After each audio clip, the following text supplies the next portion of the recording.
अस्सलाम वालेकुम जी। ये भारत के वजीर खारजा है JS शंकर। इनका एक इंटरव्यू हुआ और इंटरव्यू में इनसे पूछा गया, इंटरनेशनल मीडिया में इंटरव्यू लिया गया और पूछा गया भाई भारत क्यों ले रहा तेल रूस से, और इससे तो बड़ा मसला अमेरिका को, इससे पूरे यूरोप को बड़ा मसला है। तो यकीन करें उन्होंने जो भगो के मारा ना, मैं अभी सब कुछ आपके सामने रखने लगा हूं। वीडियो बनाने का मकसद ये है कि ये मैं बातें आपको बताऊंगा और हम दुआ करते हैं कि काश इस तरह की गैरत हमारे वजीर खारजा में भी आए, बिलावल भुट्टो जरदारी में भी आए। ये देखें किस तरीके से पप्पू बच्चा बन के जाके बैठा होता है। लेकिन भारत का वजीर खारजा क्या कह रहा है देखिएगा। जब उनसे यह कहा गया कि यूरोप को मसला है, क्यों गैस खरीद रहे हो रूस से, उन्होंने कहा कि यूरोप को इस सोच से बाहर निकलना होगा कि यूरोप का मसला सारी दुनिया का मसला है। उन्होंने कहा कि यूरोप का मसला है, सारी दुनिया का मसला नहीं है।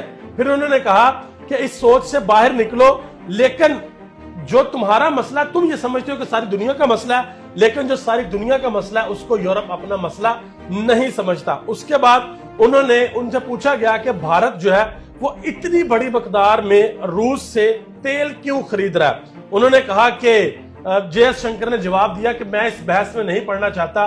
तुम लोग अगर ये कहते हो कि हमारे तेल खरीदने की वजह से फंडिंग हो रही है रशिया को, तो मेरा ये सवाल है, जो पूरा यूरोप गैस खरीद रहा है रशिया से, तो बताओ कि तुम्हारे गैस खरीदने से जो तुम पैसे देते हो रशिया को, क्या उससे फंडिंग नहीं हो रही? क्या जो हम जो तेल खरीद रहे हैं रशिया से और हम रशिया को पैसे दे रहे हैं, क्या सिर्फ रशिया वही पैसे इस्तेमाल कर रहा है? पूरा यूरोप जो गैस खरीद रहा है वो पैसे इस्तेमाल नहीं हो रहे। यहाँ पे एक बात समझिएगा कि जो पूरा का पूरा यूरोप है ना, जैसे जर्मनी है, बहुत बड़ा मुल्क है, वो सारी की सारी गैस रशिया से लेते हैं। जब रशिया और यूक्रेन का कॉन्फ्लिक्ट स्टार्ट हुआ तो अमेरिका ने क्या किया, जैसे अमेरिका की आदत है, जिस मुल्क पे इनका दिल करता है चढ़ दौड़ते हैं और पाबंदियां लगा देते हैं। इन्होंने क्या किया, इन्होंने पाबंदियां लगा दी रूस के ऊपर कि भाई रूस किसी को गैस नहीं दे सकता, रूस किसी को तेल नहीं दे सकता, रूस के साथ कोई बिजनेस नहीं कर सकता। इंटरनेशनल लेवल पे पाबंदियां लगा दी। रूस ने क्या किया, रूस ने पहले नंबर पे सारा यूरोप की गैस बंद कर दी। जैसे इन्होंने गैस बंद की, ये घुटनों के बल जमीन पे आके गिरे और फिर ये माफिया मांगने लगे कि हमें गैस दो। फिर यूरोप ने रूस की गैस खोली और जिस दिन अमेरिका ने पाबंदी लगाई थी उस दिन जो करेंसी है रूस की रबल, वो नीचे गिरी।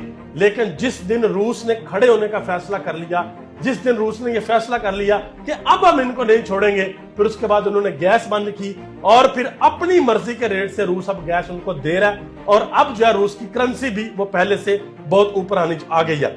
अच्छा, इसके बाद यहाँ पे एक बात मैं आपको बताता चलूं, जब JS शंकर ने कहा कि हम जितना पहले तेल खरीदते थे अब हम 9 गुना ज्यादा खरीदते हैं, उसकी वजह क्या है? JS शंकर ने कहा कि अगर तुम्हें इतना ही मसला है कि हम रूस से तेल ना खरीदे, तो तुम हमें अलाउ करो कि हम ईरान से जाके तेल खरीदे। ईरान से भी तुम हमें तेल नहीं खरीदने दे रहे। तुम हमें अलाउ करो कि हम वेनेजुएला से जाके तेल खरीदे, तुम वहां से भी हम तेल नहीं खरीदने दे रहे। देखिए यहाँ पे एक बात बहुत काबिले गौर है। अमेरिका क्या चाहता है? अमेरिका चाहता है कि जो हम चाहते हैं वो हो। इंडिया चाहता है कि हम ऐसे नहीं करेंगे।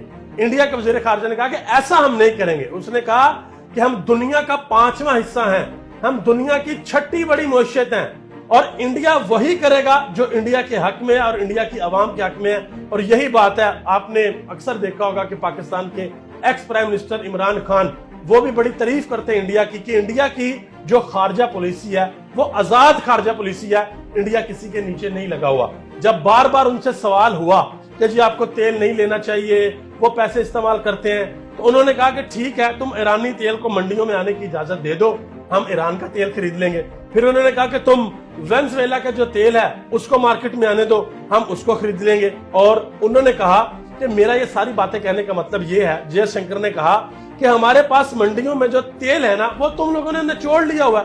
अब हमारे पास एक ही ऑप्शन है कि हम रूस के पास जाएं, उनके पास तुम हमें जाने नहीं देते। ईरान पे तुमने पाबंदी लगाई हुई है, वेनेजुएला पे तुमने पाबंदी लगाई हुई है। तो ठीक है, अगर तुम चाहते हो कि हम रूस का तेल ना खरीदें, तो फिर तुम ईरान का तेल खोल दो, मंडियों में आने दो, और वेनेजुएला का तेल खोल दो, मंडियों में आने दो, तो फिर हम रूस से तेल नहीं खरीदेंगे, वो तेल हमारा कम हो जाएगा। उसके बाद उन्होंने जितने भी सवाल पूछे, उन्होंने जब टका के जवाब दिए। उन्होंने कहा जी मैं तुम्हारे इन सवालात से बिल्कुल मुत्तफिक नहीं करता, ये भारत का मसला है, ये भारत की 1 अरब आबादी का मसला है, हम इसको हल करेंगे, जो हमारी मर्जी होगी हम हल करेंगे, हम तुम लोगों से डिक्टेशन नहीं लेंगे। और दूसरी तरफ ये एक तस्वीर देखें, ये हमारे पप्पू बच्चा साहब बैठे हुए, बिलावल भुट्टो जरदारी, इस तरीके से बैठे हुए जैसे 5वीं क्लास का बच्चा नहीं, बड़े अदब के साथ जाके क्लास में बैठता है, वैसे बैठे हुए हैं। ये हमारा हाल है। और हमारे जो लीडरान है वो कहां बैठे हुए हैं? वो बैठे हुए हैं लंदन के अंदर। उनको कोई फिक्र ही नहीं है कि मुल्क के अंदर क्या हो रहा क्या नहीं। मैं एक मिसाल आपकी बताता हूं। मियां नवाज शरीफ साहब को किसी ने बताया कि मियां साहब पाकिस्तान के अंदर जो डॉलर है ना वो बहुत महंगा हो गया। तो मियां साहब का क्या बयान आता है? मियां साहब कहते हैं कि मुफ्ता इस्माइल मेरे पास आए और बोला कि डॉलर सिर्फ 23 रुपए महंगा हुआ। मियां साहब कोई टेंशन वाली बात नहीं है। फिर मियां साहब कहते हैं मैंने कहा ठीक है, लेकिन बाद में मैंने टीवी पे देखा कि डॉलर तो 55 रुपए तक महंगा हो चुका है। यानी कि जो पार्टी का हेड है वजीर खजाना उसके साथ ही झूठ बोल रहा है, आपस में झूठ बोल रहे हैं। तो आप अंदाजा लगाए कि ये कौम के साथ कितना झूठ बोलते हैं। काश इनकी गैरत उस तरीके से जागे जिस तरीके से इंडिया के वजीर खारजा JS शंकर ने बैठ के DW चैनल के ऊपर और ऐसा भिगो के मारा कि वो याद करेंगे। आप सबका बहुत बहुत शुक्रिया। पाकिस्तान जिंदाबाद, फौज पाकिस्तान।